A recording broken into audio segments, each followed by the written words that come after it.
A poeira que o destacamento levantou na estrada de Soledade não era poeira comum. Era a memória do chão sendo pisada por botas que não conheciam aquela terra. O cabo Ernesto Damasio tinha 23 anos, dentes brancos e uma convicção afiada como faca nova. O sertão era um problema a ser resolvido e ele havia sido mandado para resolvê-lo. Vinha do Recife, filho de funcionário público, criado entre ruas, calçadas e palavras de ordem. O Nordeste profundo, para ele, era um mapa com manchas e as manchas tinham nome, Lampião. A coluna parou em Tabuleiro Grande, vilarejo de 12 casas, uma igreja sem sino e um boteco com telhado de palha. O tenente Brandão ordenou descanso de 2 horas. Os soldados se espalharam como gado cansado, alguns se deitaram à sombra das paredes. Outros bebiam água barrenta com cara de quem agradecia mesmo assim. Foi quando Ernesto ouviu. Vinha de dentro do boteco um som que ele não esperava encontrar ali. Uma sanfona, não qualquer sanfona. Era um forró lento, quase triste, com aquela cadência que parece que a música está lembrando de algo que perdeu. Ernesto entrou sem pensar. No canto, sentado num banquinho de 3 pernas, estava um velho. Devia ter seus 70 anos, talvez mais. A pele do rosto era como couro curtido ao sol, as mãos cheias de nós, os olhos semicerrados, perdidos em algum lugar que não era aquele boteco. A sanfona no colo dele era velha também, mas tratada com o cuidado que se tem com coisa sagrada. O couro estava lustroso, as teclas polidas. Não havia mais ninguém dentro, só o velho e a música. Ernesto ficou parado na porta por um momento. Um momento apenas, porque logo atrás dele entrou o soldado Pitanga, de 18 anos, rindo de alguma bobagem com o companheiro Saraiva. Pitanga era daqueles que precisavam fazer barulho para provar que existiam. Que barulheira é essa? Ele disse mais alto do que precisava. O velho não parou de tocar. Pitanga atravessou o boteco, chegou perto e, com o dorso da mão, bateu na sanfona do velho. Não forte, mas o suficiente. O instrumento escorregou do colo do ancião, caiu no chão de terra batida e algo dentro dele fez um estalo seco. Uma das teclas saltou. O fole se abriu torto. O silêncio que veio depois era diferente do silêncio comum. Era o tipo de silêncio que antecede consequências. O velho olhou para o chão, olhou para a sanfona quebrada e então levantou os olhos devagar, como quem carrega um peso enorme só para olhar. E fixou em Pitanga uma expressão que Ernesto não soube nomear na hora. Não era raiva, era algo mais antigo que a raiva. Ernesto sentiu um frio que o sol de 40 graus não explicava. Pitanga riu. Era o tipo de riso que nasce do desconforto quando a pessoa fez algo que não sabe bem avaliar e usa a gargalhada como escudo. Saraiva riu junto por reflexo. Ernesto não riu. O velho se abaixou devagar, com a dificuldade de quem tem os joelhos gastos de anos, e recolheu a sanfona do chão com as 2 mãos abertas. Como se estivesse recolhendo um filho ferido, passou os dedos pela tecla saltada, passou a palma pelo fole torto. Não disse uma palavra. Foi o dono do boteco quem falou, um homem magro, de bigode ralo, que havia ficado imóvel atrás do balcão desde que os soldados entraram, com aquela postura de quem aprendeu que a sobrevivência exige N vezes bem ele, ideia de ponto, esse aí é seu totonho, disse ele, baixo, quase para si mesmo. O senhor não devia ter feito isso não, moço. Pitanga virou-se para ele com soberba de farda. Tô pedindo opinião de botequeiro. O homem do bigode ralo baixou os olhos e não respondeu, mas seus lábios se mezeram num sussurro que Ernesto, por estar mais perto, conseguiu captar. Ele tocou no casamento de Lampião. Ernesto sentiu as palavras pousarem nele como pedras jogadas devagar. Pitanga não tinha ouvido, já estava de costas, chamando Saraiva para sair. À tarde os esperava com sua indiferença de som alto. Para eles, o episódio já havia terminado. Uma sanfona velha, um velho qualquer, nada que merecesse peso. Ernesto ficou. Ficou porque os olhos de seu totonho ainda estavam fixos na sanfona quebrada e havia naquele olhar uma dor que não era de hoje. Era uma dor acumulada, estratificada como as camadas de um barranco. Cada camada, uma perda. Cada perda, um silêncio a mais. Posso sentar? Ernesto perguntou. O velho não respondeu imediatamente. Passou mais uma vez os dedos pela tecla solta. Sem olhar para o cabo, fez um gesto com a cabeça, um aceno mínimo, quase imperceptível. mas que carregava algo que parecia permissão e também aviso ao mesmo tempo. Ernesto pusou um banquinho e sentou-se a 2 palmos do velho. Por um longo momento, nenhum dos dois falou. Lá fora, os soldados faziam o barulho habitual de tropa em repouso, vozes torcidas, o relinchar ocasional de um animal. Aqui dentro, o tempo estava parado. O senhor consegue consertar? Ernesto perguntou, olhando para a sanfona. Seu totonho demorou. A tecla. Sim, disse ele por fim. A voz era rouca, como madeira úmida. O folho eu conserto, mas tem coisa que sanfona carrega que não volta quando quebra. Ernesto não entendeu bem, mas não perguntou. Havia algo na presença do velho que ensinava a esperar, como se as palavras certas precisassem do silêncio certo para nascer. Foi então que seu totonho virou o rosto para ele pela primeira vez. Os olhos eram escuros, fundos, com aquela clareza estranha que às vezes os muito velhos têm. Como se tivessem visto tantas coisas que o olhar aprendeu a ir direto ao essencial. Você é de onde? Soldado? Recife. Ernesto respondeu. O velho assentiu devagar, como se a resposta confirmasse algo que ele já suspeitava. Então você não sabe onde pisou, disse seu totonho. O tenente Brandão apareceu na porta do boteco 20 minutos depois, procurando o cabo Damaso, com aquela expressão de quem administra o mundo e está sempre atrasado para fazê-lo. Damaso, formação em 10 minutos. O que você está fazendo aqui dentro?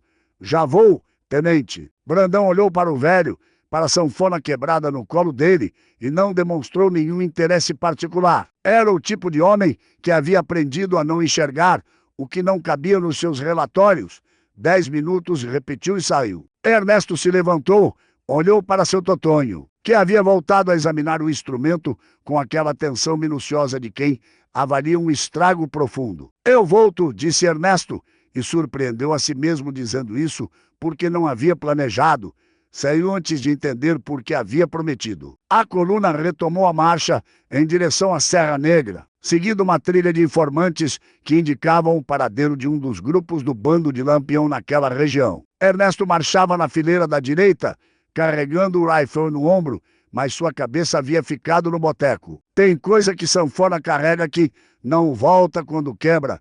Ele não era homem de superstição, havia estudado até o 4º ano, sabia ler. Havia lido cartilhas do exército sobre a campanha de pacificação do sertão, conhecia os números, quantos soldados, quantas armas, qual a estratégia. O que os livros não tinham lhe ensinado era o peso daquele silêncio depois que a sanfona caiu. À sua frente, Pitanga marchava cantarolando alguma coisa. O rifle balançando no ombro, com o descuido de quem não teme nada, porque ainda não aprendeu o que deve temer. Ernesto observou a nuca do companheiro e pensou, ele não sabe, mas o que exatamente Pitanga não sabia, isso Ernesto ainda estava tentando descobrir. A resposta começou a chegar naquela mesma noite, quando o destacamento acampam numa fazenda abandonada às margens do Riacho Seco. Enquanto os outros dormiam ou jogavam cartas ao redor da fogueira, um dos guias locais, um caboclo chamado Zé Peixe, que conhecia cada pedra daquela caatinga,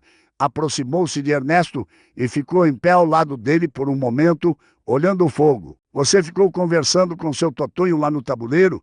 Disse Zé Peixe. Não era pergunta. Fiquei, confirmou Ernesto. E o outro quebrou a sanfona dele. Quebrou. Zé Peixe cuspiu no chão devagar, com aquele gesto que no sertão vale por muitas palavras. Lampião vai saber, disse ele simplesmente. Ernesto virou-se para ele. Como Lampião vai saber? Estamos no meio do nada. Zé Peixe olhou para ele com uma paciência que beirava a pena. Moço, disse o caboclo, no sertão, o vento fala. E o vento conhece seu totonho desde antes de você nascer. Ernesto não dormiu bem naquela noite. Não era medo. Ele se recusava a chamar pelo nome certo o que sentia. Era uma vigília involuntária, aquela que vem quando a mente encontra uma informação que não sabe onde guardar. Ficou de costas, olhando o céu sem lua do sertão, aquele céu que no Recife nunca parecia assim, fundo, estrelado até doer. Como se o universo inteiro tivesse se inclinado para mostrar sua vastidão a quem tivesse humildade de olhar.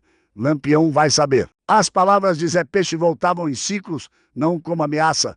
O caboclo havia dito aquilo com a mesma neutralidade com que se anuncia a chuva. Era um fato da natureza, uma lei daquele lugar. Ernesto conhecia Lampião pelos relatórios. Virgulino Ferreira da Silva, nascido em 1898, chefe do maior bando de cangaceiros do Nordeste, procurado em 5 estados, responsável por dezenas de mortes, saques e emboscadas. Os relatórios usavam palavras como elemento perigoso, fora da lei, inimigo da ordem. Eram palavras limpas, organizadas, que cabiam bem no papel. O que os relatórios não diziam era que Lampião havia se casado, que tivera casamento com música, com sanfona, com um velho tocador chamado Totônio, que veio de não se sabe onde e tocou a noite inteira enquanto o rei do cangaço dançava com Maria Bonita. Isso não estava em nenhum relatório. Pela manhã, quando a coluna se preparava para retomar a marcha, Ernesto procurou Zé Peixe. O caboclo estava cuidando das mulas, passando a mão no pescoço dos animais, com aquela intimidade de quem entende de bicho. Zé Peixe, você me conta sobre esse seu Totônio? O caboclo continuou o movimento com a mão, pensando. Seu Totônio é de Exu, de origem, começou ele devagar, como quem organiza uma história longa. Tocador desde os 12 anos. O pai dele tocava, o avô dele tocava. Dizem que a sanfona que ele tem foi feita pelo próprio avô, com couro de boi e madeira de angico. Não é qualquer sanfona, é uma sanfona com história dentro. Ernesto ouviu sem interromper. Quando Lampião se juntou com Maria Bonita lá pelos lados de Sergipe, ele quis uma festa de verdade.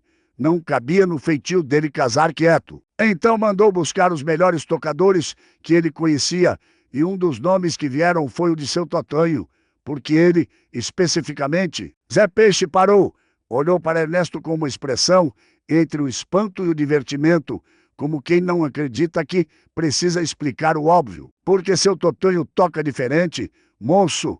Quando ele toca, parece que a música tem alma, parece que ela sabe de coisa que a gente não sabe. Lampião ouviu ele uma vez num arraial, anos antes do casamento, e nunca esqueceu. Ernesto ficou quieto por um momento, e o bando? Disse ele por fim, se souberem que a sanfona foi quebrada por um soldado. Já disse ontem, interrompeu Zé Peixe, voltando a cuidar das mulas.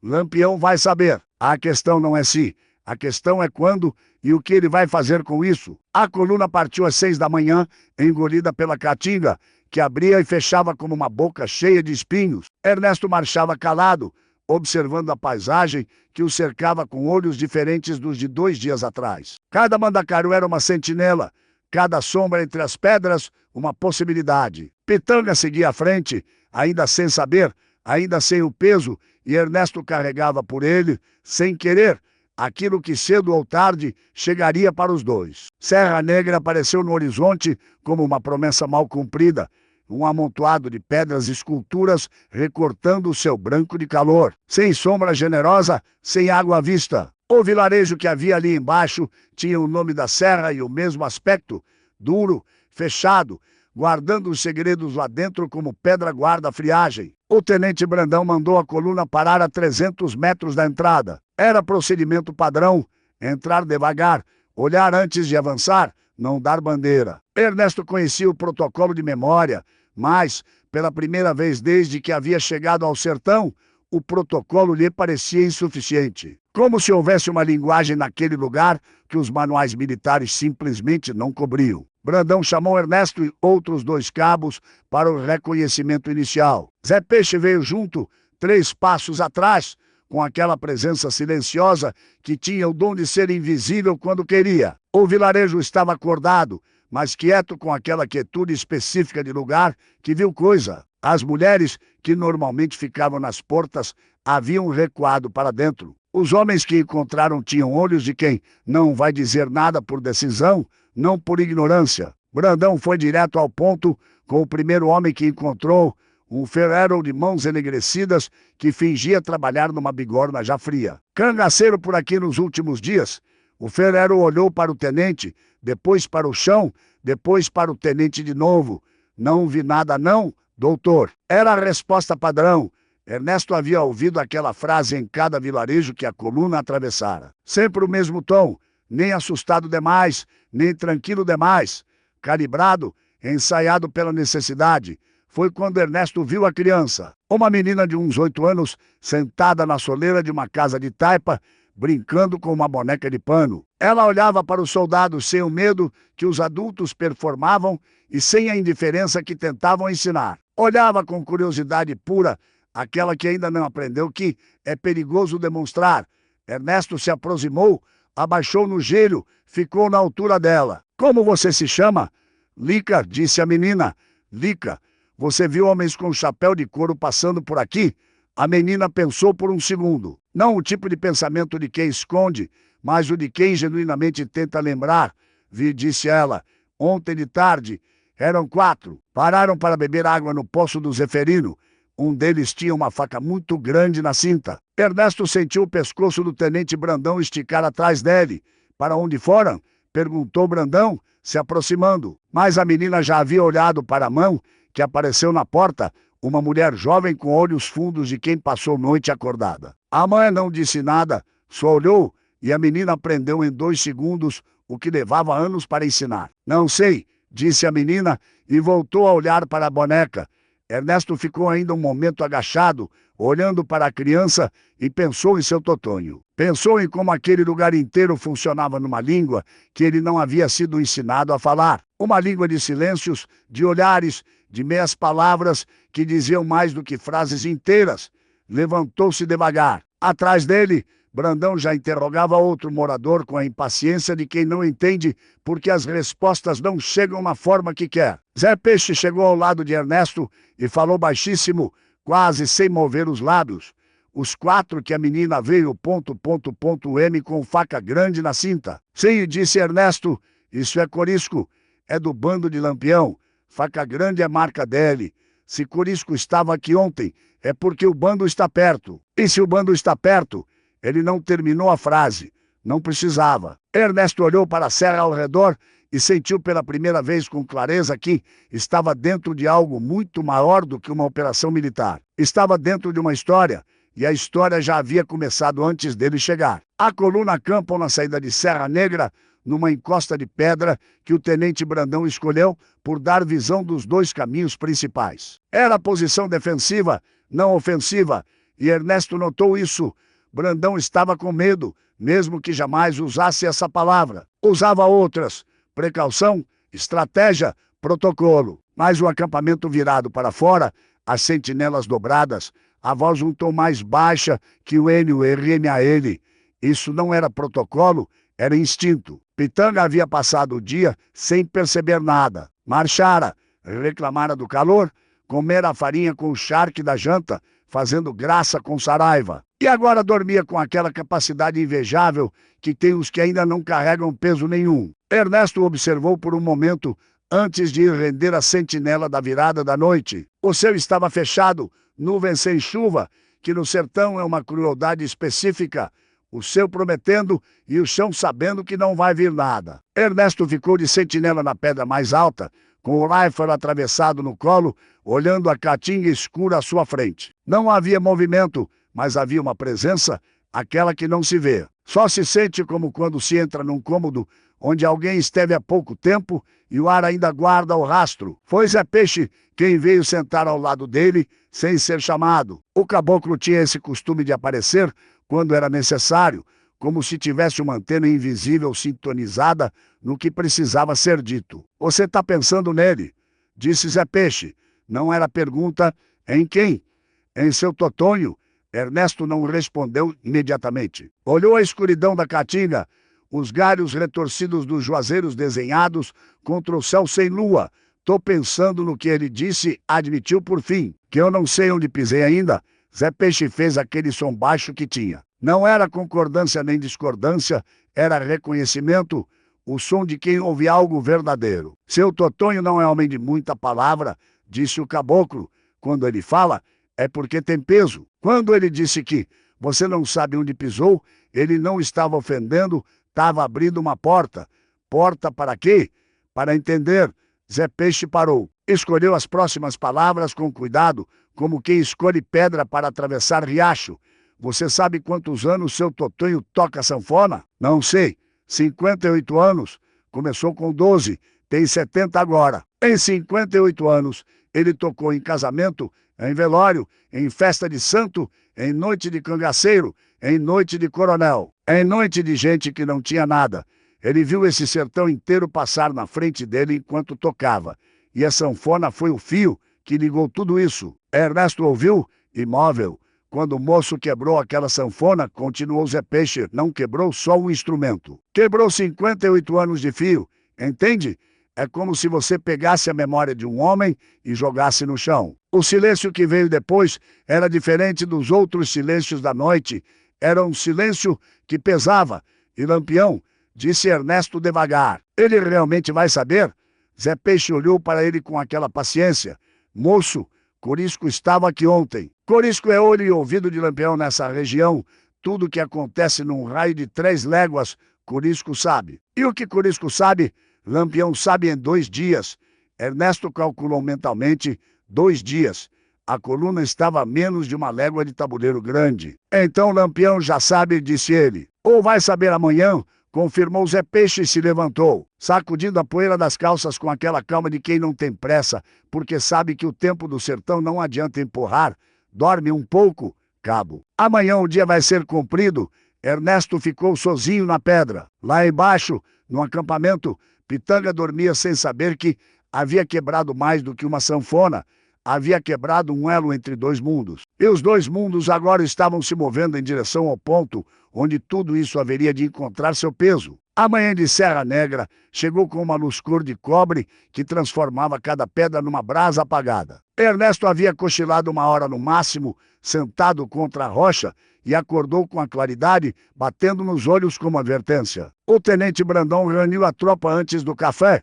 Tinha novidade. Um informante havia chegado de madrugada com a notícia de que o bando havia sido visto se movendo para o lado do Riacho da Onça. A 2 léguas a nordeste, Brandão queria deslocar a coluna naquela direção. Ernesto olhou para Zé Peixe, que estava ao fundo, encostado numa pedra, com aquela expressão que não era bem desconfiança, era avaliação. Zé Peixe e Ernesto se aproximou, enquanto os outros se dispersavam para o café.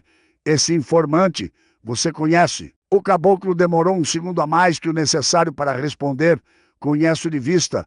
Ele é do olho de água das flores. Pausa. Mas ele mudou de coronel 2 vezes em 3 anos.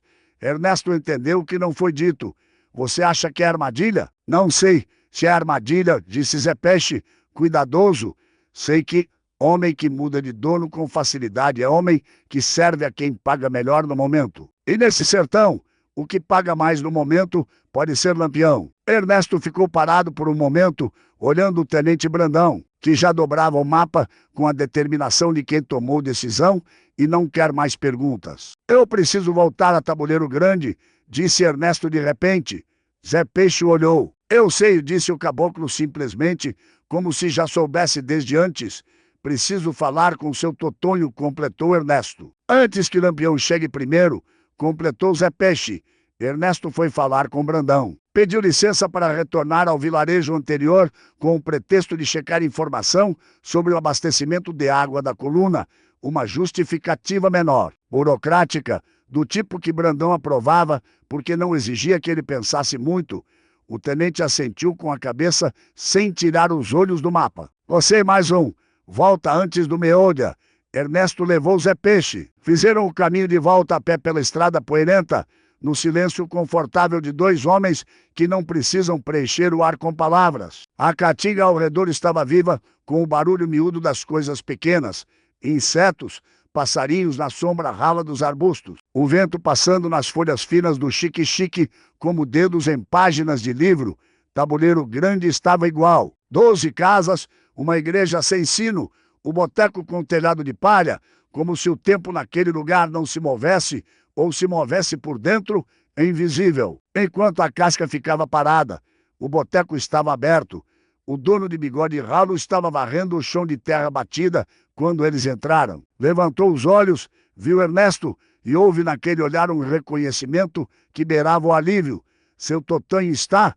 Perguntou Ernesto. O homem apontou para o fundo, além de uma porta coberta por um pano de estopa desbotado. Ernesto atravessou. Seu Totonho estava sentado numa cadeira de couro cru, a sanfona no colo, trabalhando nela com as mãos. Havia ferramentas simples ao redor, fio, pedaços de couro, uma faca pequena. A tecla saltada estava encostada na parede. O fole havia sido reposicionado. O velho trabalhava devagar, com a concentração absoluta de quem não tem pressa, porque sabe que a pressa estraga. Levantou os olhos quando Ernesto entrou, olhou para ele por um longo momento. "Você voltou?" Disse seu Totonho. Disse que voltava. O velho considerou isso como se estivesse pesando o valor de uma promessa cumprida por soldado.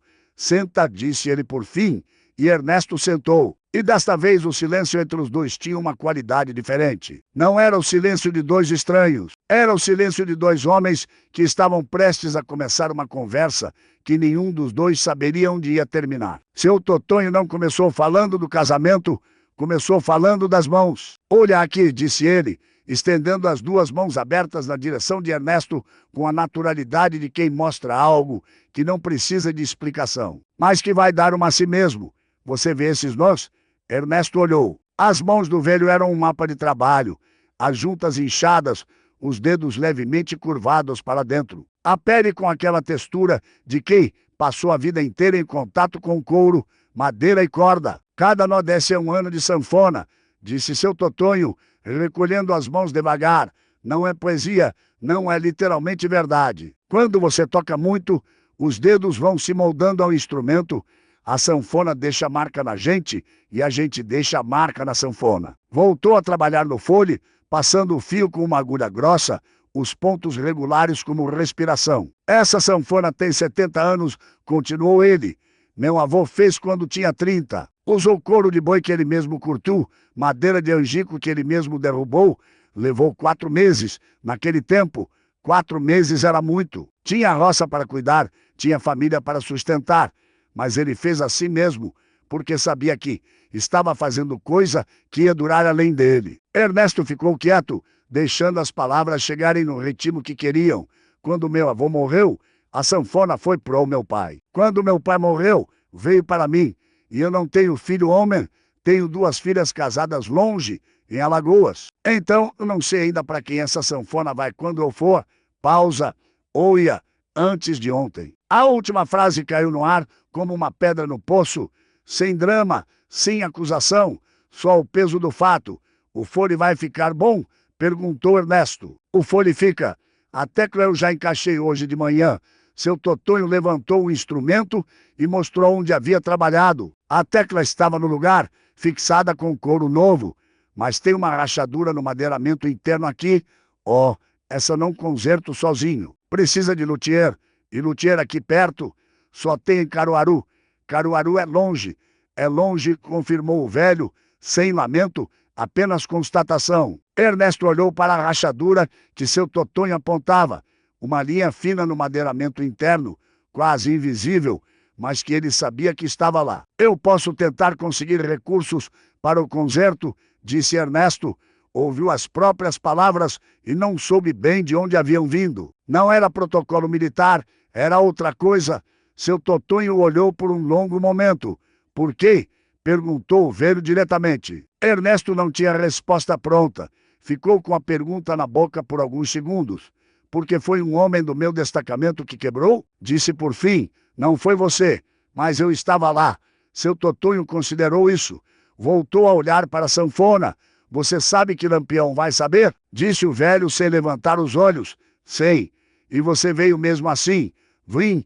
O silêncio que se seguiu tinha uma qualidade nova. Era o silêncio de uma avaliação sendo concluída.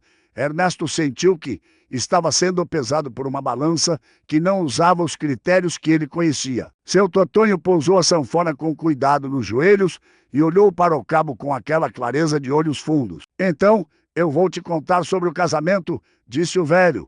"Não porque você merece saber, mas porque você precisa. Tem diferença." Ernesto assentiu sem entender ainda toda a extensão do que aquilo significava.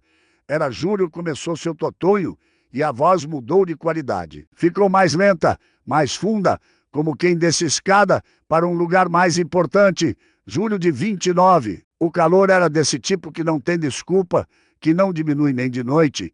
Eu estava em Sergipe, num arraial que nem vou dizer o nome. Quando chegou um homem ao meu rancho, antes do sol nascer, o homem bateu 3 vezes na porta, 3 vezes espaçadas. com intervalo igual. Eu já sabia que não era visita comum. Visita comum bate diferente, bate com pressa, ou com timidez, ou com raiva. Esse bateu com ordem, com certeza de que ia ser atendido. Ernesto ouvia imóvel, os cotovelos nos joelhos, o corpo inclinado levemente para frente. Abre a porta. Era um homem que eu não conhecia de rosto, mas conhecia de tipo. Chapéu de couro virado para cima na frente, gibão de couro, as alparcas amarradas com tira dupla. Cangaceiro, sem dúvida, mas não qualquer um. Tinha no jeito dele uma postura de quem está acostumado a ser obedecido. Soube depois que era Jararaca, um dos homens de confiança de Lampião. O nome caiu no ar do quartinho como brasa. Jararaca me olhou de cima a baixo e disse: "O capitão manda chamar você, tem festa." Assim, simples. Como se o capitão mandar chamar fosse coisa corriqueira, como se eu tivesse escolha de ir ou não. "E você foi?" disse Ernesto. "Fui." Seu Totonho fez aquela pausa característica. "Não por medo. Quero que entenda isso. Fui porque Lampião eu já havia visto antes, numa feira de Triunfo, 3 anos antes. Ele havia parado para me ouvir tocar. Ficou ali parado por quase 1 hora, do lado de fora da barraca, escutando. Não pediu música, não mandou nada, só ouviu. E quando foi embora, deixou um vintém na beira do caixote, onde eu tinha sanfona. Vintém de prata, não de cobre. Eu guardei, ainda tenho." Ernesto imaginou aquela cena, Lampião parado numa feira, ouvindo o velho tocar no meio de tudo que era. Havia algo nessa imagem que não cabia nos relatórios. Então, quando Jararaca disse que era a festa, continuou o velho, sabia que não era qualquer festa. Peguei a sanfona, peguei meu saco de viagem com 2 mudas e um pedaço de carne seca e segui o homem pela madrugada. Cavalgaram 4 horas por trilhas que seu Totonho nunca havia feito antes e que jamais conseguiu refazer depois. O caminho mudava conforme a necessidade, labiríntico por projeto. Chegaram ao amanhecer numa fazenda escondida entre 2 morros, cercada de mata fechada de um lado e de caatinga do outro. Quando eu cheguei, já tinha gente lá, outros músicos, um violeiro de Pernambuco, um zabumbeiro que veio de não sei onde. E os cangaceiros, claro, uns 30 homens armados até os dentes, mas com um humor diferente. Havia neles uma leveza que eu não esperava. Estavam comemorando de verdade. E Lampião, seu Totonho sorriu pela primeira vez desde que Ernesto havia chegado. Foi um sorriso pequeno, guardado, daqueles que não aparecem fácil. Lampião estava sentado numa cadeira de couro, no centro do terreiro, com Maria Bonita ao lado. Ela usava um vestido que devia ter sido de festa de alguém, florido, com renda na barra. E estava com aquela postura de rainha que ela tinha, não encurvada, não tímida, ereta, como se soubesse exatamente o lugar que ocupava no mundo. Ernesto ouviu algo se mover dentro dele que não sabia nomear, e Lampião me olhou quando cheguei. Se levantou da cadeira, coisa rara. Dizem que ele raramente se levantava para receber ninguém. Se levantou, caminhou até mim e disse: "Seu Totonho, eu ouvi você tocar em Triunfo. Nunca esqueci. Hoje você toca na minha festa." Não pediu, disse, mas havia no jeito dele uma coisa que não era ameaça, era reconhecimento. Como quem diz: "Eu sei quem você é e o que você faz tem valor." O velho ficou quieto por um momento, os olhos perdidos num lugar distante. Ninguém tinha me dito isso com tanto peso em muito tempo. Admitiu seu Totonho por fim, quase para si mesmo, que o que eu fazia tinha valor. E Ernesto, pela primeira vez desde que havia chegado ao sertão, sentiu que estava entendendo alguma coisa que não estava nos manuais. Alguma coisa que era mais antiga e mais verdadeira do que qualquer ordem de missão. "Eu toquei desde o meio da manhã até depois da meia-noite", disse seu Totonho. Disse isso com uma simplicidade que continha um universo. Não era exagero, era apenas a medida exata do que havia acontecido. Nunca toquei tanto tempo seguido na vida, nem antes, nem depois. Tinha hora que os dedos doíam, que o braço pedia pausa, que a garganta ressecava de tanto pó levantado pela dança, mas eu não parava. Não porque tinha medo de parar, mas porque a música não queria parar, entende? Tem hora que a música toma conta e você vira só o canal por onde ela passa. Não é você tocando mais, é ela passando por você. Ernesto ouviu aquilo e ficou quieto, deixando as palavras assentarem. Lampião dançou, continuou o velho. Dançou de verdade, não de enfeite. Tinha uma graça nele que surpreendia.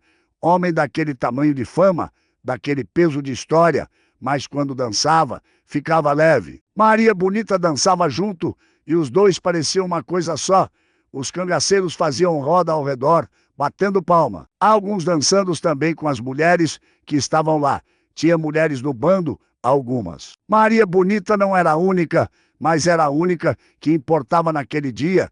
Seu Totonho passou a mão pela sanfona devagar. Ela veio falar comigo uma vez no meio da festa, quando eu parei para beber água. Aproximou-se, ficou em pé do meu lado e ficou olhando a sanfona por um tempo. Então disse: "Essa sanfona tem alma, seu moço." Eu concordei. Ela disse: "A gente pode sentir quando o instrumento tem história dentro." Esse tem, e foi embora sem mais nada. O quarto estava quieto. Lá fora, Tabuleiro Grande seguia seu ritmo de vilarejo esquecido, uma galinha cacarejando, o vento passando pela fresta da janela de madeira. No fim da noite, disse seu Totonho, quando a festa estava acabando e os homens começavam a cochilar pelos cantos, Lampião veio até mim de novo, sozinho dessa vez, sem ninguém por perto.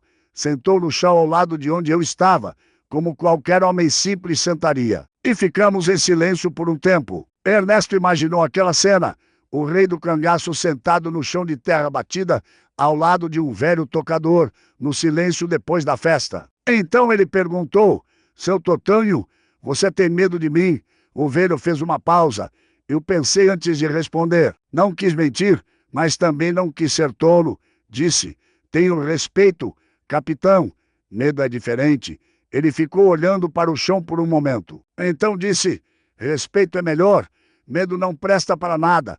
Quem ir por medo hei de errado na primeira oportunidade." Ernesto sentiu aquelas palavras chegarem com um peso inesperado. Pensou em Pitanga, que havia quebrado a sanfona por um tipo de arrogância que era, no fundo, uma forma de medo. Medo de parecer pequeno, medo do silêncio, medo do que não conseguia entender. Lampião ficou mais um pouco. Continuou seu Totonho, então perguntou se eu tinha onde dormir naquela noite. Eu disse que sim, que tinha meu saco de viagem. Ele chamou um dos homens e mandou arrumar um quarto para mim na casa da fazenda. Um quarto de verdade, com cama e lençol.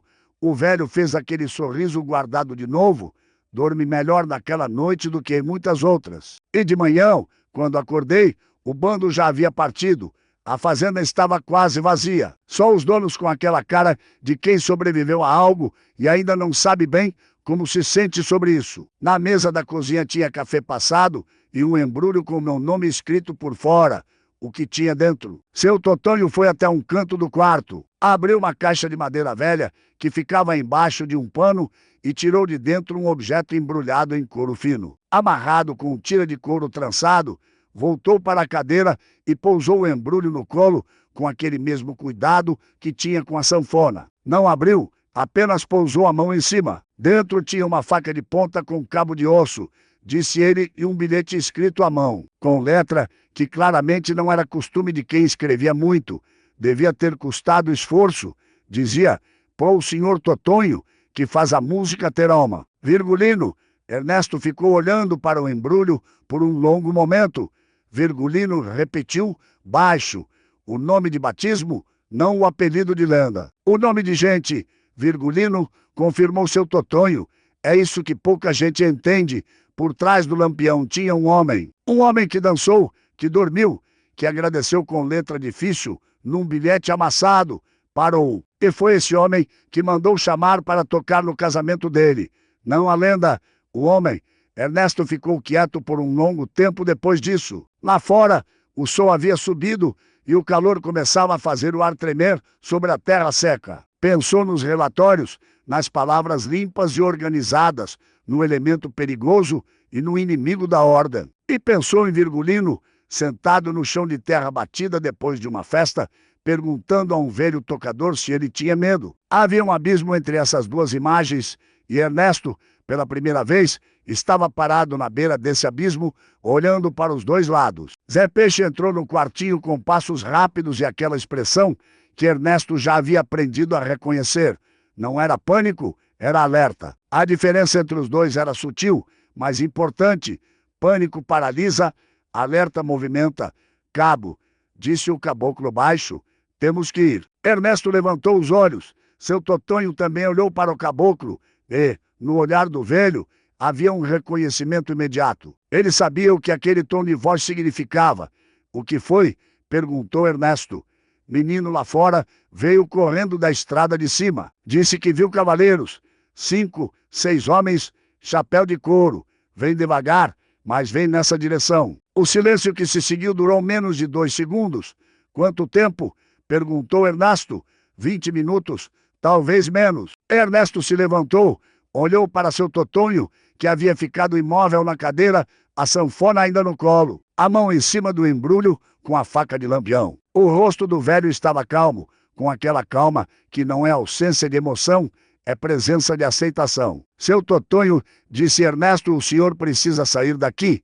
Não, disse o velho simplesmente. Se é o bando de Lampião, e eles vieram por causa da sanfona. Se é o bando de Lampião, e interrompeu seu Totonho com uma firmeza gentil, então não é problema seu.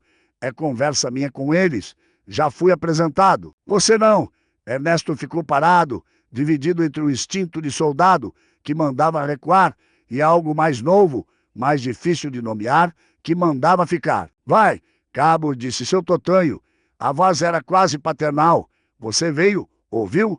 Isso já vale. Mas agora você precisa ir, antes que a situação fique grande demais para você administrar. Zé Peixe pusou levemente o braço de Ernesto. Ernesto olhou uma última vez para o velho, para a sanfona no colo, para o embrulho, para aquelas mãos cheias de nós que continham 58 anos de música. Havia uma dignidade naquela figura que ele não sabia como descrever, mas que sentia com clareza.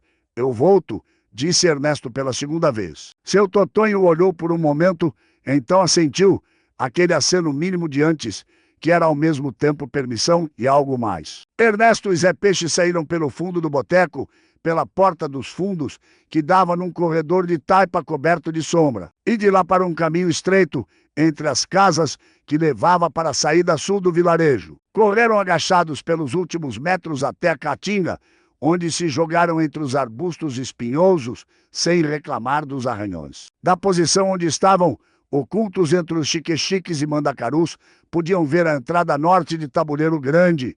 Esperaram. Os cavaleiros chegaram exatamente como o menino havia descrito, devagar, com aquela calma de quem não precisa ter pressa, porque o lugar já sabe que está chegando. Eram 6 chapéus de couro com abas viradas, gibões, cartucheiras cruzadas no peito, as armas à vista, mas não em punho. Postura de quem chega com intenção, mas ainda não decidiu qual. O que ia na frente, Ernesto não reconheceu, mas Zé Peixe ao seu lado murmurou um nome com uma reverência involuntária. Corisco. O homem era alto para os padrões do sertão, com uma faca de lâmina larga na cinta esquerda, que refletia o sol. Entrou no vilarejo sem pressa, olhou para os lados com aquela atenção de predador que não precisa mostrar os dentes para que todo mundo saiba o que é. Os moradores que estavam do lado de fora desapareceram nas casas com aquela agilidade específica de quem praticou esse movimento muitas vezes. Corisco parou em frente ao boteco, desceu do cavalo, entrou. Ernesto ficou olhando da caatinga, o coração batendo no ritmo que ele tentava controlar pela respiração. Ao lado, Zé Peixe estava tão imóvel quanto uma pedra. 5 minutos se passaram, 10. Então, Corisco saiu. Ficou parado na frente do boteco por um momento, olhando a rua vazia. Depois olhou na direção da caatinga. Não diretamente para onde eles estavam, mas próximo o suficiente para que Ernesto sentisse o olhar como algo físico. Então o cangaceiro fez algo inesperado, tirou o chapéu, ficou com ele na mão, olhando para a porta do boteco por um longo segundo silencioso, e voltou a colocar o chapéu, subiu no cavalo e deu ordem para o grupo partir pela estrada norte, na direção de onde havia vindo. Ernesto e Zé Peixe ficaram imóveis até o barulho dos cascos desaparecer completamente. O que foi aquilo? Perguntou Ernesto por fim. Zé Peixe demorou para responder. Foi respeito, disse o caboclo baixo. Corisco tirou o chapéu para seu Totonho. Pausa. Isso significa que Lampião sabe. E que Lampião mandou dizer que sabe. Ernesto ficou olhando a estrada vazia, onde os cavaleiros haviam desaparecido. E agora? Perguntou, Agora, disse Zé Peixe, a conta está aberta. Voltaram ao boteco em silêncio, pela mesma rota dos fundos, com aquela cautela de quem não tem certeza se o perigo passou ou apenas mudou de forma. Seu Totonho estava exatamente onde haviam o deixado, sanfona no colo, mãos abertas sobre o couro do fole, olhos fechados. Por um segundo, Ernesto pensou o pior, mas então o peito do velho se moveu numa respiração longa e calma, e ele entendeu que seu Totonho não estava dormindo nem desmaiado, estava orando. Ou algo muito próximo disso. Quando abriu os olhos, não demonstrou surpresa ao ver os dois de volta. Corisco, disse o velho, não era pergunta. O senhor sabia que era ele? Perguntou Ernesto. Reconheci o passo do cavalo, disse seu Totonho com simplicidade absoluta. Cavalo de Corisco trota diferente, eu ouvi ele chegar. Ernesto olhou para Zé Peixe, que recebeu o olhar com uma expressão que dizia: no sertão, as pessoas aprendem a reconhecer o que importa. O que ele disse? Perguntou Ernesto. Seu Totonho pousou a sanfona ao lado da cadeira com aquele cuidado habitual. Juntou as mãos no colo, olhou para as próprias mãos por um momento. Entrou, ficou de pé na porta ali, tirou o chapéu. O velho fez uma pausa. Disse: seu Totonho, o capitão manda dizer que soube. Manda perguntar o que o senhor precisa, só isso, palavra por palavra. O silêncio depois disso era pesado com significado. O que o senhor precisa, repetiu Ernesto devagar. É a forma de Lampião dizer que a conta está aberta, explicou Zé Peixe ao lado. Não é ameaça direta, é pior que ameaça direta. É aviso de que ele está de olho, que ele sabe, e que quem causou o dano vai responder de alguma forma que ainda não foi decidida. E o que o senhor respondeu? Perguntou Ernesto ao velho. Seu Totonho levantou os olhos para ele. Disse que a sanfona tinha conserto, que o fole eu já havia ajeitado, que a tecla estava de volta no lugar, mas que tinha uma rachadura no madeiramento interno que precisava de luthier em Caruaru. E Corisco ouviu, assentiu e disse que ia levar a resposta ao capitão. O velho fez aquela pausa característica. Antes de sair, ficou olhando a sanfona por um momento e disse: eu estava lá no casamento. O senhor tocou até o sol raiar. Não disse mais nada. Saiu. Ernesto ficou processando aquilo. Corisco havia estado no casamento, havia ouvido o seu Totonho tocar e agora estava ali como mensageiro de uma conta que ainda não tinha forma definida, mas que existia com toda a certeza. Seu Totonho, disse Ernesto, depois de um momento: o que Lampião vai fazer com Pitanga? O velho olhou com aquela clareza de olhos fundos. Isso depende, disse ele. De quê? De quanto Lampião acha que a ofensa vale. Pausa. E de quanto o rapaz que quebrou entende o que quebrou. Ernesto sentiu aquelas palavras chegarem com um peso que não era abstrato, era concreto, imediato, com nome e rosto. O rosto jovem e descuidado de Pitanga, dormindo sem saber no acampamento, a uma légua dali. Ele não entende, disse Ernesto honestamente. Eu sei, disse o velho. Vi nos olhos dele quando quebrou. Não havia maldade calculada, havia descuido. Que às vezes é pior que maldade, porque maldade pelo menos reconhece o que está destruindo. Ernesto ficou quieto. Mas Lampião não vai perguntar sobre a intenção, continuou seu Totonho. Lampião pergunta sobre o ato. No código dele, não importa se você sabia o que estava fazendo, importa o que você fez. Então Pitanga está em perigo. O velho não respondeu imediatamente. Olhou para a janela, onde a luz da tarde entrava oblíqua, cheia de poeira suspensa, que brilhava como ouro barato. Todo mundo nesse sertão está em algum perigo, disse seu Totonho por fim. A questão é o tamanho. E o tamanho desse perigo vai depender do que acontecer nas próximas horas. O que precisa acontecer? O velho virou o rosto para Ernesto e havia naquele olhar algo que era ao mesmo tempo um teste e uma oferta. O rapaz que quebrou, disse seu Totonho, precisa vir aqui. Precisa ver o que quebrou, precisa entender o que a sanfona é. Pausa. Não por mim, por ele mesmo. Porque se Lampião vier cobrar uma conta de alguém que nem sabe o que deve, a cobrança não vai ter fim. Ernesto compreendeu. Não era vingança o que seu Totonho propunha. Era algo mais difícil que vingança. Era educação. A única que poderia, talvez, mudar o peso daquilo que Pitanga havia feito sem saber que estava fazendo. E se eu trouxer ele aqui, disse Ernesto devagar, e Lampião já tiver mandado cobrar antes disso. Seu Totonho olhou com aquela serenidade de quem já viveu o suficiente para saber que algumas perguntas não têm resposta antes da hora. Então foi tarde, disse o velho simplesmente. Mais tarde é melhor que nunca, e nunca é o caminho mais fácil, que quase sempre é o mais caro. Ernesto ficou parado por um longo momento, olhando para aquele homem velho, numa cadeira de couro cru, com uma sanfona quebrada no chão ao lado, cercado por 70 anos de sertão que ele havia atravessado tocando. Então tomou uma decisão que não estava em nenhum manual. Eu vou buscar Pitanga, disse. O caminho de volta ao acampamento era o mesmo da ida, mas parecia mais longo. O sol havia virado para o oeste e a caatinga ficava com aquela luz dourada que engana. Parece bonita, mas é a beleza do fim do dia. Que no sertão significa que o calor vai embora, mas o perigo não. Ernesto marchava na frente, Zé Peixe um passo atrás. Nenhum dos dois falava. Havia entre eles o silêncio de dois homens que acabaram de assistir algo e ainda estão digerindo o tamanho do que viram. Foi Zé Peixe quem quebrou o silêncio a meio caminho. Você vai falar o que pro Pitanga? Ernesto não havia parado para pensar nisso com cuidado. A decisão havia vindo antes do planejamento. O que era, percebeu agora, exatamente o tipo de coisa que os manuais militares ensinavam a evitar. A verdade, disse ele, toda a verdade, o suficiente para ele entender o que fez. Zé Peixe andou mais alguns passos em silêncio. Cabo, disse ele, com aquele cuidado de quem vai dizer algo que pode não ser bem recebido, Pitanga é do tipo que não recebe verdade fácil. Você conhece ele melhor que eu, mas pelo que vi, é rapaz que usa o riso para não ter que pensar.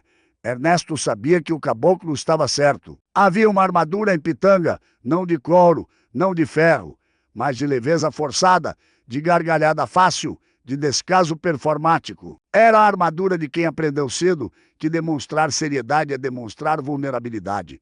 Eu sei, disse Ernesto, por isso não adianta só falar. Ele precisa ver. Ver o quê, exatamente? O velho, a sanfona, o lugar, pausa. O que ele destruiu tem que ter rosto para ele. Enquanto for abstrato, não chega. Zé Peixe considerou isso, assentindo devagar com aquele movimento de cabeça que no sertão vale por muitas palavras. O acampamento apareceu entre as pedras da encosta, com aquela aparência desordenada de tropa em repouso forçado. Alguns soldados jogando cartas numa pedra plana, outros dormindo na sombra, dois discutindo alguma coisa com vozes baixas. O tenente Brandão estava de costas para eles, estudando o mapa com aquela concentração de quem busca no papel uma resposta que o lugar não está dando. Pitanga estava sentado sozinho perto do fogo apagado, limpando o rifle com um pano encardido, cantarolando aquela mesma cantiga de antes. Tinha nos ombros aquela postura de quem não carrega nada, e Ernesto olhou para ele agora com olhos diferentes. Não com raiva, com algo mais complicado, com pena, talvez. Ou com aquela tristeza específica de quem vê alguém caminhar para uma consequência que ainda pode ser evitada. Mas que a pessoa não sabe que está vindo. Pitanga chamou Ernesto. O soldado levantou os olhos. Viu Ernesto com a expressão de sempre, meio sorriso, meio descaso. Cabo, você sumiu. Brandão ficou te procurando. Eu sei, vou falar com ele, mas antes preciso falar com você. Algo no tom de Ernesto fez o sorriso de Pitanga diminuir um grau. Não desaparecer, ele não era do tipo que deixava o sorriso desaparecer fácil, mas diminuir. Que foi? Ernesto se abaixou no giro, ficando na altura dele. Baixou a voz. Aquele velho lá no boteco, a sanfona que você derrubou. O sorriso sumiu completamente.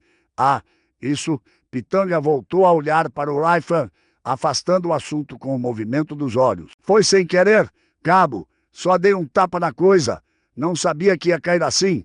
Não foi sem querer, disse Ernesto, tranquilo. Você sabia que ia irritar. Só não calculou o tamanho do que estava irritando. Pitanga parou o movimento da mão no rifle. Que tamanho? É um velho com uma sanfona velha. Essa sanfona tem 70 anos, disse Ernesto. Foi feita pelo avô dele com as próprias mãos. E esse velho tocou no casamento de Lampião. O silêncio que veio depois foi de tipo diferente dos outros silêncios do dia. Foi o silêncio de uma informação chegando num lugar que não estava preparado para recebê-la. Pitanga ficou imóvel por um segundo. Então deu uma risada curta, nervosa. Aquela que não é alegria, é reação de susto disfarçado. Que história é essa? Não é história. Ernesto baixou a voz mais um grau. Corisco esteve em Tabuleiro Grande hoje. Você sabe quem é Corisco? A resposta estava no rosto de Pitanga antes das palavras. Uma contração rápida ao redor dos olhos, uma rigidez que subiu pelo pescoço. Sei, disse ele baixo. Então você sabe o que significa Corisco aparecer num lugar? Ernesto fez uma pausa calculada. Lampião sabe o que você fez. E a conta está aberta. Pitanga ficou olhando para o rifle por um longo momento. Quando levantou os olhos, o sorriso havia desaparecido completamente pela primeira vez desde que Ernesto o conhecia. O que havia por baixo era mais jovem que o sorriso, mais assustado, mais real. O que eu faço? Perguntou ele com uma voz que havia perdido toda a soberba. Ernesto olhou para ele por um momento, para aquele rosto de 18 anos que havia feito uma coisa pequena sem saber que era grande e que agora estava descobrindo o tamanho do que não sabia. Você vem comigo a Tabuleiro Grande, disse Ernesto. Você vai ver o velho, vai ver a sanfona e vai entender o que quebrou. Pitanga ficou quieto. Isso vai adiantar alguma coisa? Perguntou sem ironia. Dessa vez, Ernesto pensou em seu Totonho. Pensou nas palavras do velho sobre o ato e a intenção. Pensou em Lampião, sentado no chão de terra batida, perguntando se alguém tinha medo. Não sei, disse Ernesto honestamente. Mas é o único caminho que eu conheço que vai na direção certa. Brandão não gostou. Não gostou da ausência de Ernesto pela manhã, não gostou da explicação vaga sobre informações de abastecimento. E definitivamente não gostou quando o cabo pediu licença para retornar a Tabuleiro Grande com Pitanga antes do anoitecer. Damaso, essa coluna não é passeio, disse o tenente, dobrando o mapa com aquela precisão irritada de quem está com os nervos à flor. Temos movimento de bando confirmado a nordeste. E você quer voltar para o vilarejo, que já deixamos para trás por motivo que você não me explicou direito. Tenente, há uma questão pendente com um morador local que pode afetar a segurança do destacamento, disse Ernesto, escolhendo as palavras com o cuidado de quem atravessa rio em pedras escorregadias. Brandão olhou com aquela expressão de quem suspeita que está sendo enrolado, mas não consegue provar. Que questão? O soldado Pitanga danificou propriedade de um civil ontem, um instrumento de valor. O dono tem ligações com pessoas desta região que podem criar complicações para nossa passagem. Era verdade. Só não era toda a verdade. Brandão ficou em silêncio por um momento, olhando para Ernesto com aquele escrutínio de oficial que aprendeu a desconfiar de subordinados que falam correto demais. Que ligações? Com o bando? Sim, tenente. O silêncio que se seguiu tinha uma qualidade diferente. Brandão endireitou as costas. Você está me dizendo que Pitanga criou problema com o simpatizante de Lampião? Estou dizendo que a situação pode ser administrada se for tratada agora. Se não for tratada, pode se tornar um problema maior que uma operação militar consegue resolver. Brandão ficou olhando para o mapa dobrado na mão, pensando. Era homem de protocolo, mas não era estúpido. Sabia que o sertão tinha suas próprias regras e que ignorá-las tinha custo. 2 horas, disse ele por fim. Vocês dois, Zé Peixe vai junto. Voltem antes do anoitecer ou eu mando buscar os 3. Sim, tenente. Ernesto se virou para ir. A voz de Brandão o alcançou pelas costas. Damaso, se isso virar problema armado, você responde pessoalmente. Entendido? Entendido, tenente. Pitanga esperava do lado de fora da barraca do tenente, com aquela postura de quem não sabe onde colocar o corpo quando está preocupado. Ombros levemente encurvados, o rifle na mão sem necessidade, os olhos se movendo mais que o normal. O sorriso havia sumido e não havia voltado. O que ficou no lugar era um rosto mais verdadeiro, mais jovem, menos confortável. Vamos, disse Ernesto. Partiram os 3 pela estrada de terra que o sol da tarde havia aquecido, até fazer o ar tremer alguns palmos acima do chão. Zé Peixe ia na frente, abrindo passo com aquela economia de movimento do sertanejo que caminha longe sem gastar energia. Ernesto no meio, Pitanga atrás, em silêncio. Por um longo trecho, ninguém falou. Foi Pitanga quem quebrou o silêncio com uma voz diferente da habitual, menor, mas sem proteção. Cabo, esse Corisco, você viu ele? Vi. Como ele é? Ernesto pensou por um momento. É homem que não precisa mostrar o que é. Você sente antes de ver. Pitanga ficou quieto depois disso, mais alguns passos. Eu não sabia, disse ele por fim. Não era desculpa. Havia naquele tom algo mais honesto que desculpa. Era confissão. Eu juro que não sabia. Eu só não aguentei aquele silêncio todo. Todo mundo parado. Aquele velho tocando como se a gente não existisse. Me deu uma coisa. Que coisa? Perguntou Ernesto, sem julgamento no tom. Pitanga demorou para responder. Não sei explicar direito. Uma raiva que não era raiva. Um incômodo. Pausa longa. Como se ele tivesse certeza em alguma coisa que eu não entendia. E isso me incomodou mais do que deveria. Ernesto ouviu aquilo e ficou quieto. Havia uma honestidade naquelas palavras que ele não esperava. O Pitanga, que havia entrado no boteco cantarolando e derrubado a sanfona com o dorso da mão, parecia uma pessoa. O Pitanga, que agora falava com a voz pequena e sem sorriso, parecia outra. Talvez fossem a mesma. Talvez a armadura e o que ficava debaixo dela fossem inseparáveis até que algo forçasse a separação. O que ele tocava incomodava você porque era verdadeiro, disse Ernesto depois de um tempo. E verdadeiro incomoda quando a gente está fingindo que não precisa disso. Pitanga não respondeu, mas Ernesto sentiu pelo jeito que o passo do soldado mudou levemente, que as palavras haviam chegado. Tabuleiro grande apareceu no fim da estrada, com a luz da tarde pegando nas paredes de taipa cor de terra, transformando o vilarejo numa coisa quase bela, aquela beleza árida e honesta de lugar que não tem enfeite nenhum e, por isso, não engana ninguém. Zé Peixe parou na entrada, virou para os dois. Entrem devagar, disse ele. E Pitanga? O caboclo olhou direto para o soldado com aquela seriedade que não precisava de volume. Deixa o rifle do lado de fora. Deixa aqui comigo. Pitanga hesitou por um segundo. Então estendeu o rifle para Zé Peixe sem questionar. Entraram no vilarejo a pé, desarmados, pela mesma rua de terra batida de antes. As casas estavam quietas. Uma ou duas janelas se fecharam quando passaram, mas mais devagar que antes, como se o grau de alarme houvesse diminuído um grau. O boteco estava com a porta aberta. Lá dentro, seu Totonho estava na mesma cadeira, com a sanfona no colo, os olhos fechados, não tocando, apenas segurando, como quem abraça. Ernesto entrou primeiro.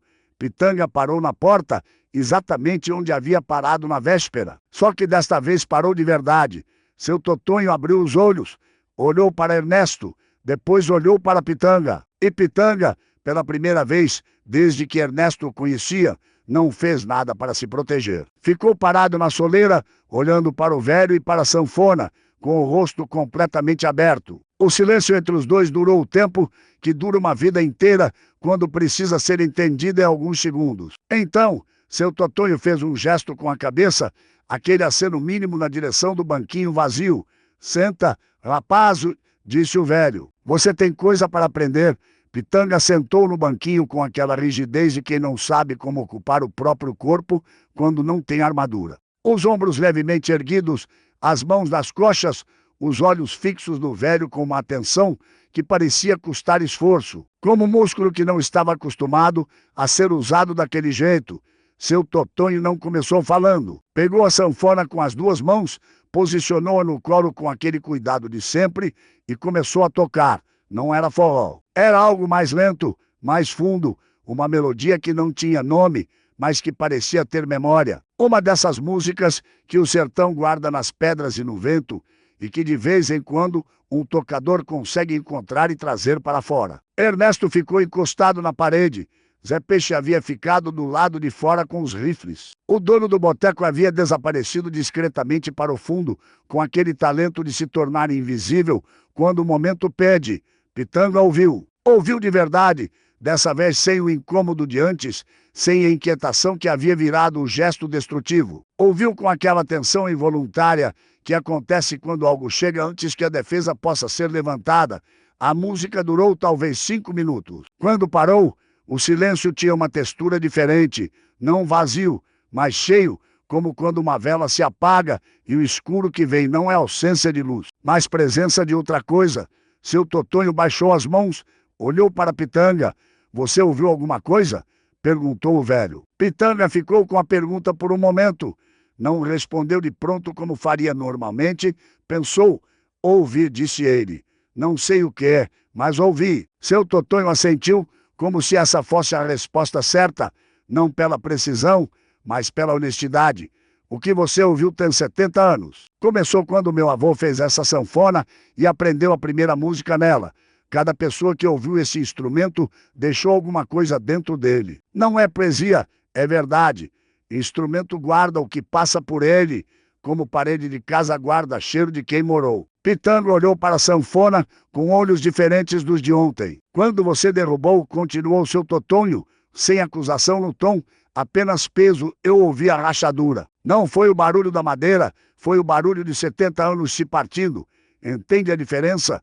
Pitanga engoliu em seco, assentiu com a cabeça devagar. Eu não sabia, disse ele. A mesma frase de antes, mas agora com um conteúdo diferente. Antes era defesa, agora era reconhecimento de uma limitação real. Eu sei que não sabia, disse seu Totonho. Se soubesse, talvez não tivesse feito. Ou talvez tivesse. Não conheço o seu coração, mas o não saber não desfaz o que foi feito. Só muda o peso. Que peso? O velho ficou quieto por um momento, olhando para as próprias mãos. Peso de quem deve sem saber que devia é diferente de peso de quem deve sabendo. O primeiro pode ser aliviado com o entendimento. O segundo, só com o ato. Você estava no primeiro, agora está no meio dos dois. Pitanga ficou processando aquilo. Ernesto observava da parede, quieto, sentindo que estava presenciando algo que não devia interromper. Uma conversa que tinha suas próprias leis internas, seu próprio ritmo. O senhor vai me perdoar? Perguntou Pitanga por fim. A pergunta era direta, quase infantil na sua franqueza. E foi exatamente essa franqueza que fez seu Totonho olhar para ele com algo que se aproximava de ternura. Perdoar é fácil, disse o velho. Perdoar eu já fiz quando você saiu ontem. Não carrego rancor.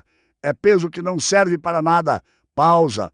O problema não é o meu perdão. O problema é que tem outro que sabe e que não perdoa com a mesma facilidade. Pitanga ficou imóvel. Lampião, disse ele baixo. Lampião, confirmou seu Totonho. Não porque ele seja mau homem, necessariamente, mas porque ele tem um código. E no código dele, quem ofende o que ele considera sagrado responde por isso. Essa sanfona ele considera sagrada. Tocou no casamento dele. É memória de coisa que ele não tem muita. Homem que vive como ele vive não guarda muito, porque guardar pesa e peso atrapalha a fuga. Ernesto viu Pitanga engolir em seco pela segunda vez. Então o que eu faço? Perguntou o soldado. Seu Totonho olhou para ele por um longo momento. Então olhou para Ernesto, como se estivesse incluindo os dois na resposta. A sanfona precisa ir a Caruaru, disse o velho. Precisa de luthier para consertar o madeiramento interno.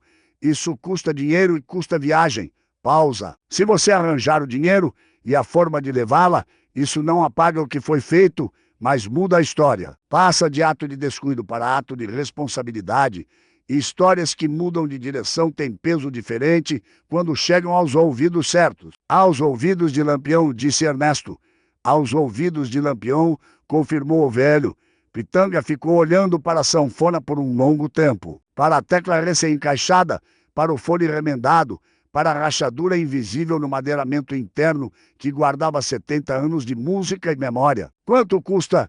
Perguntou ele por fim, e nessa pergunta simples, prática, direta, Ernesto ouviu algo mudar. Não era redenção ainda. Era o primeiro passo na direção dela.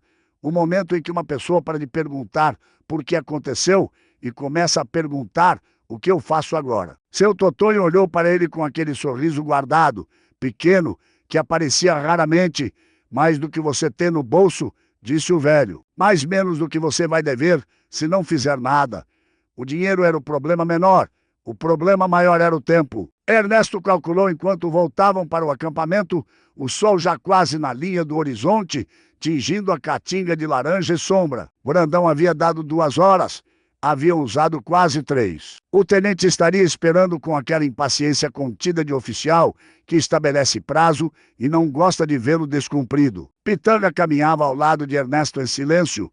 Era um silêncio diferente do de antes, não vazio, não defensivo. Era o silêncio de alguém que está carregando um pensamento novo e ainda está aprendendo o peso dele. Quanto você tem? Perguntou Ernesto. Uns 8.000 réis guardados, disse Pitanga, do pagamento do mês passado. Não gastei quase nada, porque não tem onde gastar nesse sertão. Eu tenho uns 12, disse Ernesto. Zé Peixe, o caboclo, que caminhava na frente com os rifles no ombro, falou sem virar. 4. Mas conhece o homem em tabuleiro, que tem carroça e faz viagem a Caruaru de 15 em 15 dias. Próxima é depois de amanhã. Se a sanfona estiver pronta para ir, ele leva. Quanto ele cobra para levar e trazer? Uns 10.000 réis. Mas se eu pedir, talvez aceite 8. Ernesto fez a conta rápida. 24 réis entre os três, mais 8 de transporte, sobrava o suficiente para o luthier. Se o concerto não fosse complicado demais, se fosse complicado, precisariam de mais. Tem mais gente no destacamento que poderia contribuir? Perguntou Pitanga.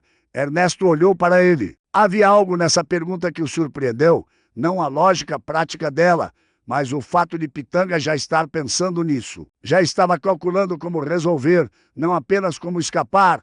Saraiva, disse Ernesto, ele te deve favores. Me deve 3, confirmou Pitanga com aquela familiaridade de quem contabiliza débitos de camaradagem com precisão. Então ele contribui. Zé Peixe falou novamente sem virar. Tem outro problema.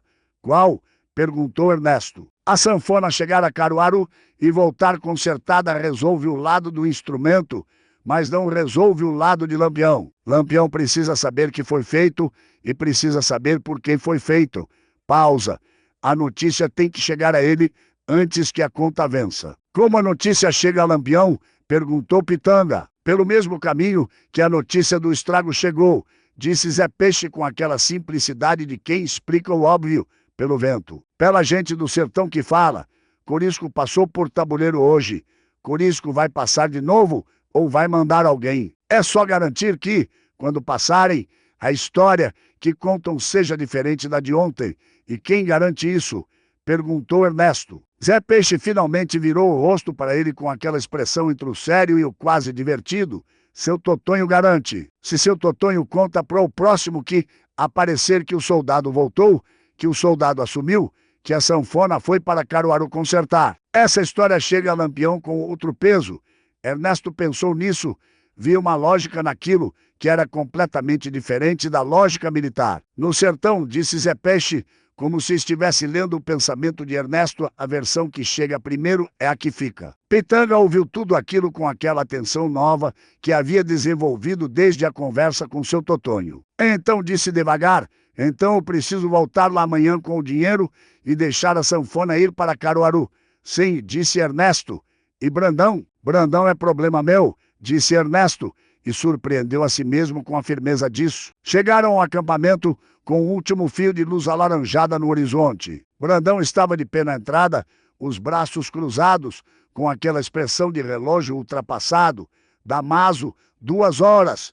Precisou de 3, tenente. A situação era mais delicada que o previsto. Está resolvida? Ernesto olhou para Pitanga ao lado. O soldado estava de pé, sem sorriso, com aquele rosto novo e mais verdadeiro. Está sendo resolvida, disse Ernesto. Preciso de mais um dia aqui na região. Brandão olhou por um longo momento com aquela avaliação de homem que está pesando o risco contra benefício e não estava gostando de nenhum dos dois lados da balança. Um dia, disse o tenente por fim, amanhã ao meio-dia, eu movo essa coluna com você ou sem você. Entendido? Entendido, tenente. Brandão se virou e entrou na barraca com aquela energia de alguém que tomou decisão e não quer mais conversa. Ernesto ficou parado por um momento, olhando o seu que havia perdido o laranja e estava virando aquele azul escuro e estrelado do sertão. Ao lado, Pitanga ficou quieto por um momento. Então disse com uma voz que Ernesto mal reconheceu como sendo dele, Cabo, obrigado. Ernesto olhou para ele. Não me agradeça ainda, disse. Amanhã ainda tem muito a fazer. Mas enquanto dizia isso, sentiu que algo havia mudado entre os dois. Não amizade, exatamente, não ainda.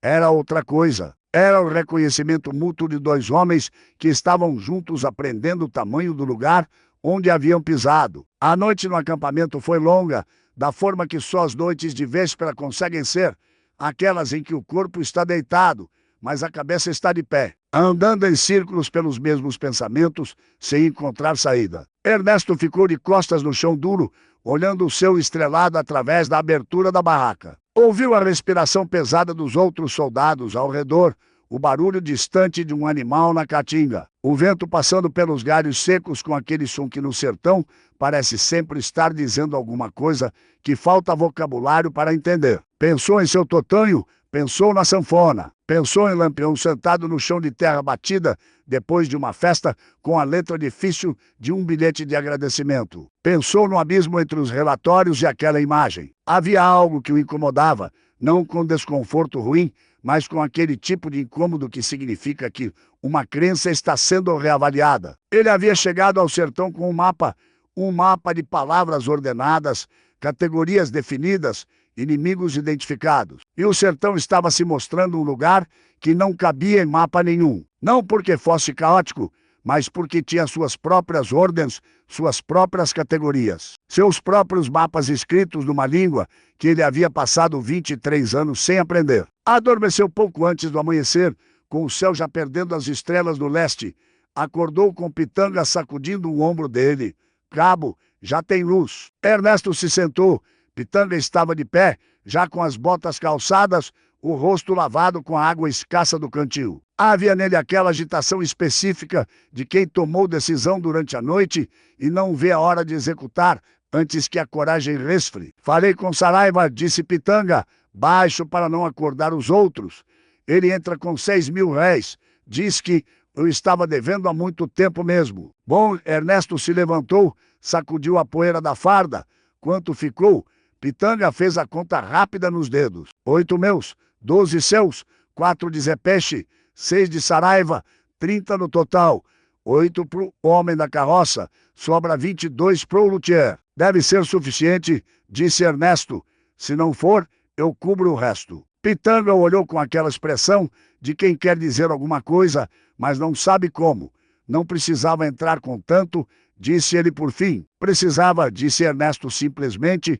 Eu estava lá quando aconteceu, faz parte. Partiram antes do café, os três, Ernesto, Pitanga e Zé Peixe, pela estrada que já conheciam de cor, com a luz da manhã ainda fresca e alaranjada, fazendo a caatinga parecer menos hostil do que era. Os pássaros da madrugada faziam seus barulhos nos arbustos, aqueles barulhos finos e insistentes que no sertão são o primeiro sinal de que o dia vai continuar existindo.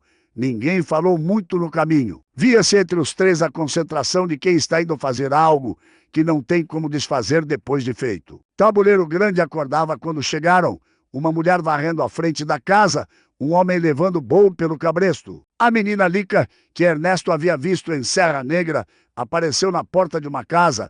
Não era outra menina. Era a mesma e olhou para eles com aquela curiosidade limpa de criança que ainda não aprendeu a disfarçar. O boteco estava fechado ainda. Zé Peixe bateu na porta lateral 3 vezes. E o dono de bigode ralo abriu, depois de um momento com cara de sono e aquela expressão cautelosa de quem abre porta cedo demais, sem saber o que vai encontrar. Viu Ernesto? Viu Pitanga? Abriu um grau a mais. Seu totanho está? Perguntou Zé Peixe. Está. Dormiu aqui, disse o homem, abrindo a porta. Não quis ir para casa ontem à noite. Disse que queria ficar perto da sanfona. Entraram. O boteco estava na penumbra da manhã, com aquele cheiro de madeira velha, cachaça evaporada e terra úmida de lugar que passa a noite fechado. Atravessaram o pano de estopa desbotado. Seu totonho estava na cadeira de sempre, mas desta vez estava deitado para trás, a cabeça apoiada na parede, dormindo com a sanfona no colo. Como um pai dorme com um filho pequeno. A luz fraca da manhã entrava pela fresta da janela e pegava no couro do instrumento com aquele brilho que o velho mantinha lustroso há décadas. Os três ficaram parados por um momento, sem querer acordar. Foi a sanfona que acordou o dono, ou pareceu, porque seu totonho abriu os olhos de repente, com aquela clareza imediata de quem não tem um período lento de confusão entre o sono e a vigília, olhou para os três. Seus olhos pararam em Pitanga. O soldado deu um passo à frente, tirou do bolso da farda um embrulho com o dinheiro, as notas dobradas, os réis de cobre por cima. Estendeu para o velho com as 2 mãos abertas, como seu totonho havia segurado a sanfona quando a recolheu do chão. É para o concerto, disse Pitanga, para ir a Caruaru e voltar. O homem da carroça de Zé Peixe leva depois de amanhã. Seu Totonho olhou para o dinheiro nas mãos estendidas. Não pegou imediatamente. Olhou para o rosto de Pitanga por um longo momento, aquela avaliação profunda que o velho fazia sem pressa, como quem lê algo escrito em letra miúda. Você voltou, disse seu Totonho. Voltei, disse Pitanga. Por quê? Pitanga ficou com a pergunta por um momento. Então disse com aquela voz nova e sem proteção: porque eu quebrei. E o que se quebra a gente tenta consertar. Seu Totonho ficou quieto por um longo tempo. Então estendeu a mão e recebeu o dinheiro, pousou ao lado, na beira da cadeira. Olhou para a sanfona no colo, depois olhou para Pitanga de novo. Senta, disse o velho, e desta vez havia no convite algo que não havia antes. Antes era instrução, agora era quase acolhimento.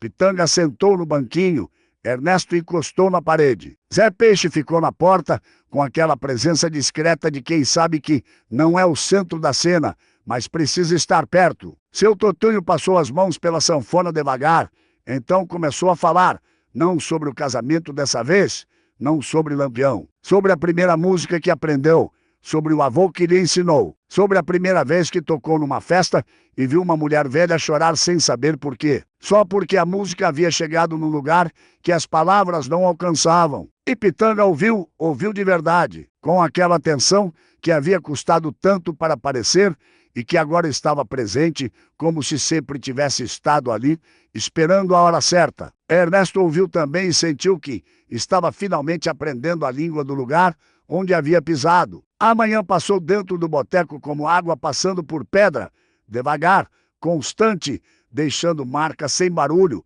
Seu Totonho falou por quase 2 horas. Não de forma contínua, havia pausas longas entre um trecho e outro. Pausas que não eram vazias, mas cheias, como terra que precisa de tempo para absorver a chuva antes de receber mais. Ernesto e Pitanga ouviam nessas pausas também, cada um à sua maneira. O velho falou sobre o sertão com uma intimidade que só vem de quem não escolheu conhecer o lugar, nasceu dentro dele, foi moldado por ele. Aprendeu seus ritmos antes de aprender a falar, falou da seca como se fosse uma pessoa difícil, mas conhecida, não um inimigo. Falou dos coronéis com uma neutralidade que continha décadas de observação, nem ódio, nem reverência. Só o peso exato de quem sabe o que aqueles homens eram e o que custavam aos outros.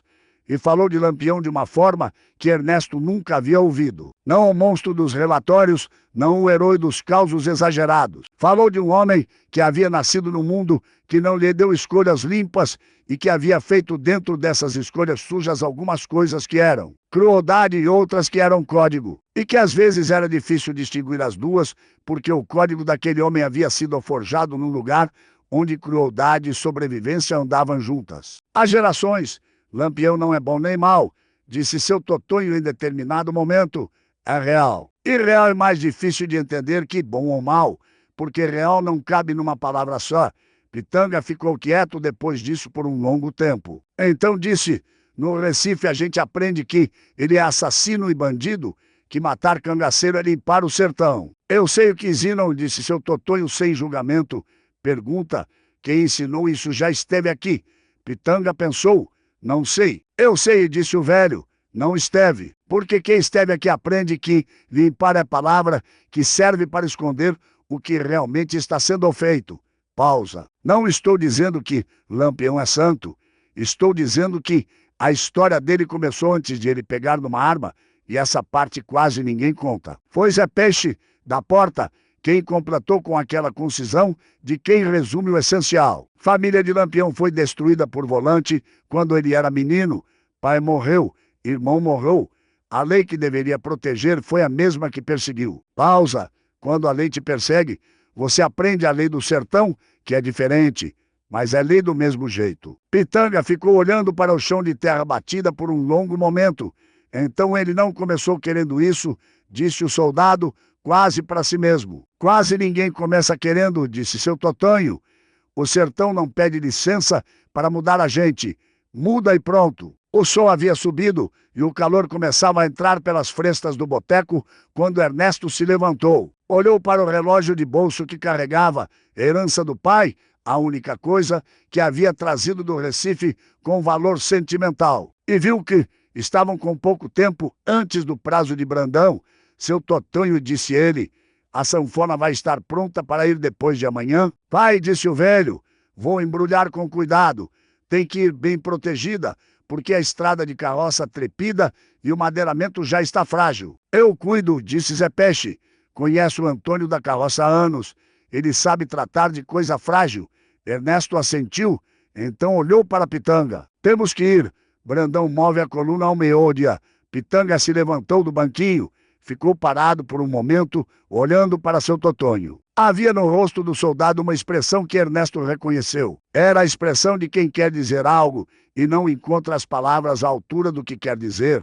Então Pitanga fez algo que Ernesto não esperava. Abaixou-se levemente, não uma reverência exagerada, mas um inclinar da cabeça, um gesto pequeno e genuíno de reconhecimento. O tipo de gesto que não se aprende, que aparece sozinho, quando o corpo entende o que a cabeça ainda está processando. Seu Totonho recebeu com aquele aceno mínimo, mas nos olhos do velho havia algo que não estava lá na véspera. Não era aprovação exatamente, mas era reconhecimento. O reconhecimento de que alguém havia atravessado um limiar que não se atravessa de volta. Saíram pelo mesmo caminho de sempre. A rua de Tabuleiro Grande estava mais viva agora. A manhã havia trazido movimento, vozes, o barulho de animais e de trabalho. Uma mulher pendurava a roupa na corda entre duas estacas. Dois meninos corriam em volta de uma pedra grande. Na saída do vilarejo, Zé Peixe ficou para trás. Tinha negócio a tratar com o homem da carroça. Ernesto e Pitanga seguiram sozinhos pela estrada de volta ao acampamento. Caminharam em silêncio por um bom trecho. Foi Pitanga quem falou, com aquela voz nova que Ernesto havia aprendido a reconhecer como a voz real do soldado. A que ficava depois que o sorriso de armadura saía. Cabo, você acha que Lampião vai aceitar? Ernesto pensou antes de responder. Não sei, disse honestamente, mas seu Totonho vai contar a história certa. E no sertão, como Zé Peixe disse, a versão que chega primeiro é a que fica. Pitanga caminhou mais alguns passos em silêncio. E se não aceitar? Perguntou baixo. Ernesto olhou para a caatinga ao redor. Aquela paisagem de espinhos e resistência que havia parecido hostil na chegada e que agora parecia apenas honesta. Então a gente fez o que era certo mesmo assim, disse Ernesto. Fazer o certo porque é certo, não porque garante resultado. Isso seu Totonho não disse, mas estava em tudo que falou. Pitanga não respondeu, mas o passo dele, Ernesto notou, era diferente do de ontem. Não mais o passo de quem não carrega nada. Era o passo de quem carrega algo e aprendeu que carregar não é necessariamente ruim, que às vezes o peso é o que dá direção. Brandão estava onde Ernesto esperava, no centro do vilarejo, com os braços cruzados e aquela expressão de relógio ultrapassado que havia se tornado a fez permanente do tenente naqueles dias de sertão. Viu os dois chegarem pelo lado do boteco e foi ao encontro deles com aquela energia de quem acumulou perguntas e não vai segurar mais. Damaso, onde vocês dois estavam? Concluindo que havia ficado pendente. Tenente, disse Ernesto com aquela voz de relatório que Brandão reconhecia e aceitava, porque era a linguagem que ele entendia. A situação com o civil? Resolvida, tenente. Brandão olhou para Pitanga. O soldado estava de pé, o iPhone no ombro, sem o sorriso frouxo de sempre, sem a postura descuidada. Havia nele uma organização nova, não a rigidez militar de quem está sendo inspecionado, mas a postura de quem encontrou, por caminhos que nenhum manual previa, um eixo interno. O tenente notou. Ernesto viu que notou aquele franzir mínimo do seio de oficial que detecta mudança, mas não tem categorias para classificá-la. O problema com o bando? Perguntou Brandão baixo, para que os outros soldados não ouvissem. Encerrado, tenente. Como? Ernesto ficou com a pergunta por um momento. Então disse a coisa mais verdadeira que cabia dentro das categorias de Brandão. A ofensa foi reconhecida e compensada. O bando não tem mais interesse nesta coluna. Brandão ficou olhando para ele com aquela avaliação de oficial que suspeita que a história tem mais camadas do que está sendo contada, mas que reconhece quando o resultado é o que importa. Você tem certeza? Tenho, tenente. Uma pausa longa. O sol estava quase no horizonte agora, e a luz que pegava no rosto de Brandão era aquela luz de fim de tarde que deixa tudo com aparência de gravura antiga, definida, sem gradações. Cada linha no seu lugar. Bom, disse o tenente por fim, acampamos aqui esta noite. Amanhã de manhã continuamos a operação. Sim, tenente. Brandão se virou e foi cuidar do acampamento com aquela energia de homem que tem lista de afazeres e está atrasado em tudo. Ernesto o assistiu por um momento. Aquele homem havia cruzado o mesmo sertão que ele nos últimos dias, e Ernesto sabia agora que havia cruzado um lugar completamente diferente. O mesmo chão, outra língua, o mesmo sol, outro mapa. Não havia julgamento nisso.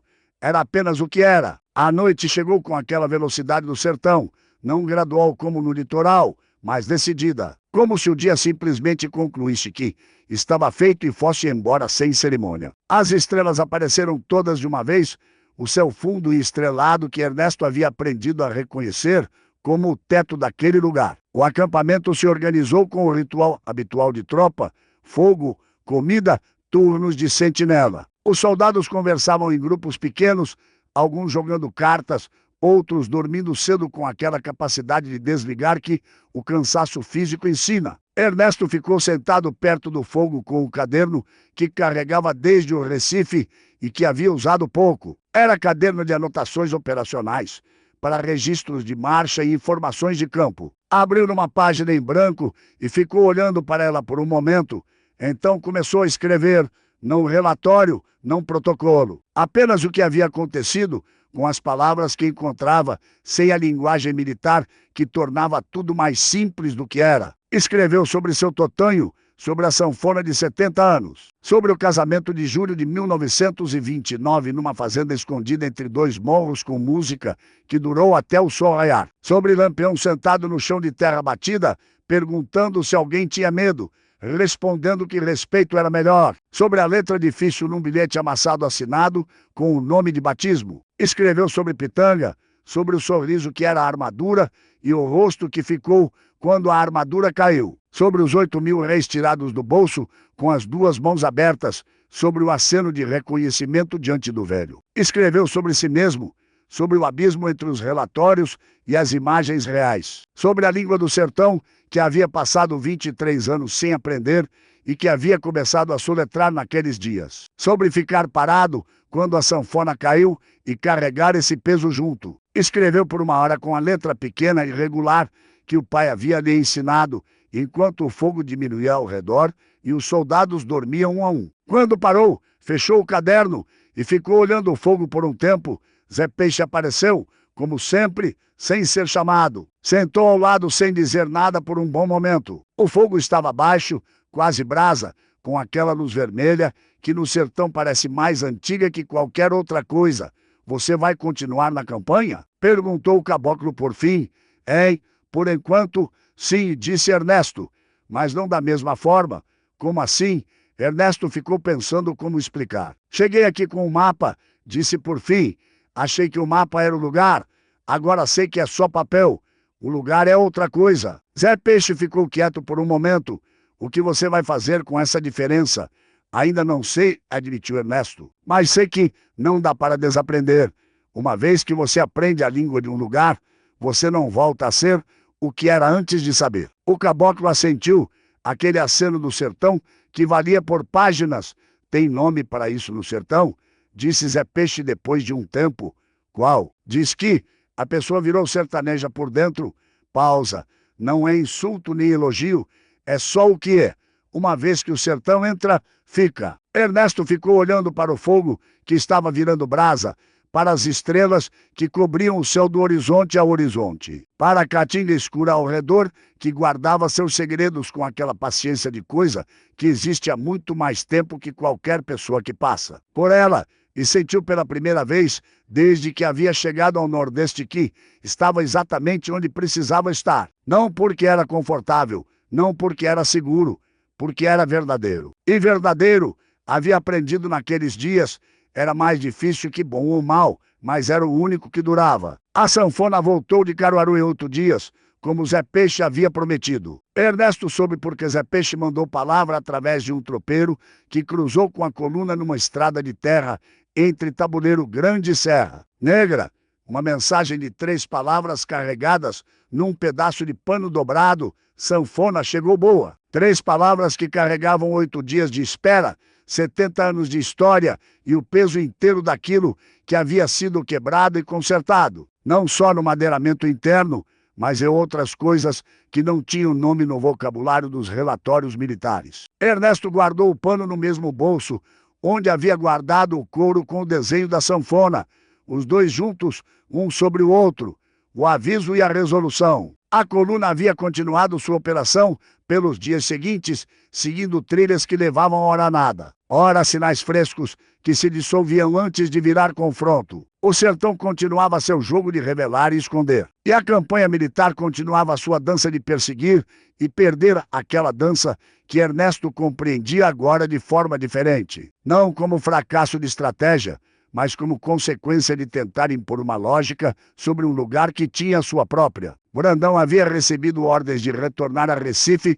para reabastecimento e novo briefing. A coluna começou o caminho de volta pela mesma estrada de terra que haviam vindo, passando pelos mesmos vilarejos, pelas mesmas pedras, pelo mesmo sol que não tinha misericórdia, mas pelo menos tinha constância. Quando passaram por Tabuleiro Grande pela última vez, Ernesto pediu licença a Brandão para uma parada de meia hora. O tenente, que havia desenvolvido naqueles dias um cansaço específico de tentar entender as razões de seu cabo mais peculiar, simplesmente acenou com a mão sem fazer perguntas. Ernesto foi ao boteco sozinho. Pitanga foi junto, sem precisar ser chamado. O boteco estava com a mesma porta aberta de sempre, o mesmo cheiro de madeira velha e terra, o mesmo pano de estopa desbotado. E do outro lado do pano, na cadeira de couro cru, seu Totonho com a sanfona no colo, tocando. Não era a melodia triste de antes, a que não tinha nome, mas tinha memória. Era outra coisa, mais leve, mais aberta, com aquela qualidade de música que encontrou de volta o caminho depois de ter estado perdida. Os dedos do velho se moviam com aquela precisão de 70 anos, as teclas respondendo com um som limpo que o madeiramento consertado havia devolvido. E Ernesto pensou no que seu Totonho havia dito: madeiramento consertado às vezes fica mais forte no lugar da rachadura do que estava antes. O velho abriu os olhos quando eles entraram, viu Ernesto, viu Pitanga e continuou tocando por mais um momento. Não por ignorá-los, mas porque havia algo naquele encontro que merecia ser recebido com música, não com silêncio. Quando parou, o silêncio que veio tinha aquela textura de depois da música boa, não vazio, mas cheio de ressonância, como sino que parou de soar, mas cujo som ainda está no ar por mais alguns segundos. Voltou, disse seu Totonho. Voltamos, disse Ernesto. Estamos partindo. Recife. O velho assentiu devagar. Recife repetiu, como se estivesse colocando a palavra no lugar certo dentro de algo maior. É longe, confirmou Ernesto, mas o sertão ficou aqui. Apontou para o peito com um gesto que não havia planejado e que saiu antes que pudesse pensar se era exagerado ou não. Seu Totonho olhou para aquele gesto e o sorriso guardado apareceu, pequeno, profundo, aquele que não aparecia fácil. É onde fica, disse o velho. Não tem outro lugar para ir. Pitanga se aproximou, ficou parado em frente ao velho por um momento, olhando para a sanfona consertada, para a tecla que havia saltado e voltado, para o fole que havia sido remendado, para o lugar onde a rachadura havia sido tratada pelo luthier de Caruaru com madeira nova e cola de osso. Ficou boa, disse Pitanga. Ficou, disse seu Totonho. Então, devagar, estendeu a sanfona em direção ao soldado, não para entregar, mas para mostrar de perto. Pega com cuidado. Pitanga olhou para o instrumento com uma mistura de hesitação e algo que era quase reverência. Então estendeu as mãos como Ernesto havia visto seu Totonho estender as mãos ao recolher a sanfona do chão. Como Pitanga havia estendido as mãos ao oferecer o dinheiro, com as palmas abertas, sem pressa, sem aperto, segurou a sanfona por um momento, mais leve do que parecia de longe e ao mesmo tempo mais pesada. Não peso físico, mas daquele outro peso que as coisas com história carregam, que não é medido em grama nenhuma. mas que se sente com clareza quando a coisa está nas mãos, devolveu com o mesmo cuidado que havia recebido. Seu Totonho recebeu a sanfona de volta, a recolocou no colo, passou a mão pelo couro uma vez, aquele gesto de sempre, de verificação e carinho ao mesmo tempo. Quando você ouvir sanfona, disse o velho, olhando para Pitanga com aquela clareza de olhos fundos, você vai lembrar. Vou lembrar, disse Pitanga, e era promessa, não protocolo. Seu Totonho então olhou para Ernesto. Por um longo momento, apenas olhou, com aquela avaliação profunda que havia usado desde o início, que pesava o que não estava na superfície. Você, disse o velho por fim, chegou aqui não sabendo onde pisava. Não sabia, confirmou Ernesto. Agora sabe? Agora começo a saber. Tem diferença? Seu Totonho ficou quieto por um momento. Então disse com aquela voz de madeira úmida que carregava 70 anos de sertão. Diferença é o que separa quem passa de quem aprende. A maioria passa. Pausa. Você aprendeu. Ernesto ficou com aquelas palavras por um momento. As deixou pousar. As deixou entrar no lugar onde as coisas verdadeiras ficam, aquele lugar que não tem nome anatômico, mas que todo mundo sabe onde é. Despedirão-se sem abraço. Não era o costume do lugar, e eles haviam aprendido os costumes do lugar. Um aceno do velho, um aceno dos dois soldados. O tipo de despedida que não precisa de volume, porque o que importa já foi dito, e o que não foi dito não precisava de palavras. Saíram pela última vez pelo pano de estopa desbotado, pela porta, pela rua de terra batida. Tabuleiro Grande estava na mesma luz de sempre, aquela luz honesta de lugar sem enfeite. A menina de olhos curiosos, Lica, estava na mesma pedra, ou numa pedra diferente, com o mesmo olhar limpo. O cachorro dormia na mesma soleira. O vento passava pelos galhos secos, com aquele som de página virada por mão invisível. Zé Peixe esperava na saída do vilarejo, com os rifles e aquela presença tranquila de quem não precisa de despedida elaborada, porque sabe que os caminhos do sertão se cruzam mais de uma vez. Se forem necessários, Zé Peixe disse a Ernesto, cabo, obrigado. O caboclo olhou por um momento. Então disse com aquela concisão que era a forma mais alta de eloquência que o sertão conhecia, obrigado não, você andou com os próprios pés. Ernesto assentiu, e naquele aceno havia tudo, o reconhecimento de que o caminho havia sido dele, e de que caminhos que são verdadeiramente seus não se agradecem. Apenas se carregam. A coluna partiu. A estrada de terra se abriu à frente, longa, empoeirada, com o sol de frente agora descendo para o horizonte oeste. A caatinga dos dois lados, espinhosa, resistente, honesta, guardando seus segredos com a paciência de coisa muito mais antiga que qualquer passagem humana, Ernesto marchava olhando para a frente. No bolso da farda, o pano com 3 palavras e o couro com o desenho da sanfona, os dois guardados juntos, o aviso e a resolução, o antes e o depois. Ao lado, Pitanga marchava em silêncio, não cantarolava, mas havia nos olhos dele, quando cruzavam com os de Ernesto por um momento, alguma coisa nova. Não alegria exatamente, não paz exatamente. Algo mais difícil e mais valioso que as duas, a consciência de que havia quebrado algo, reconhecido e feito o que era possível fazer. E que isso não apagava o que foi feito, nunca apagaria, mas mudava o peso, transformava o peso de dívida em peso de aprendizado. E aprendizado é o único peso que o homem carrega que não cansa, mas fortalece. Lá atrás, em Tabuleiro Grande, num boteco com telhado de palha e pano de estopa na porta, um velho de 70 anos voltou a tocar. A música saiu pela fresta da janela, pegou no vento da tarde e o vento a levou pela caatinga afora, pelos mandacarus e chique-chiques, pelas pedras calcárias, pelos rios secos e pelas grotas, onde a sombra guardava frescor. Passou pelas serras com nome e pelas que não tinham.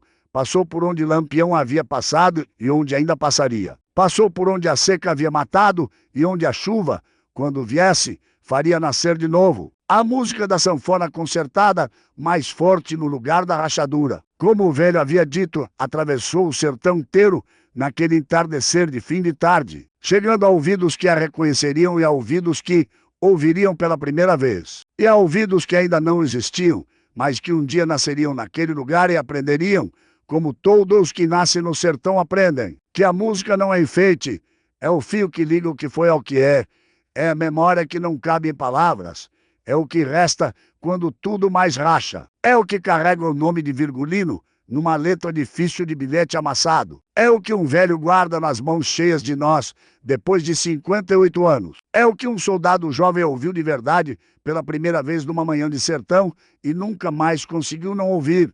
É o que o sertão guarda. E o que o sertão guarda não se perde.